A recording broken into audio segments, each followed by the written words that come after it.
रमज़ानुल मुबारक 2022 में कितने दिन का होगा? 2022 में रमज़ानुल मुबारक और ईद उल फ़ितर कब होगी? मुमकिन तारीख सामने आ गई।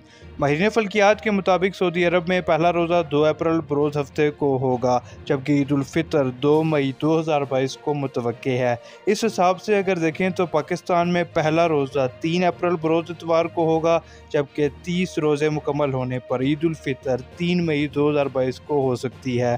माहिरीन फ़ल्कियात का कहना है कि माह शअबान का महीना 29 दिन और माह रमज़ान का महीना 30 दिन पर मुश्तमिल होगा।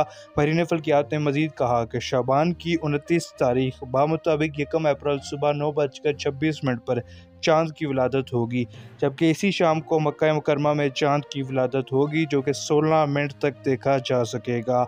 नाज़रीन, सऊदी अरब में रमज़ानुल मुबारक का आगाज़ 2 अप्रैल को होगा और पाकिस्तान में रमज़ानुल मुबारक का आगाज़ 3 अप्रैल से होगा। ये थी माहिरीन फ़ल्कियात की राय, जबकि हतमी फ़ैसला रोयत हिलाल कमेटी चाँद देखकर करेगी। इसी तरह की मज़ीद मालूमाती वीडियोज़ देखने के लिए हमारे चैनल को सब्सक्राइब ज़रूर करें।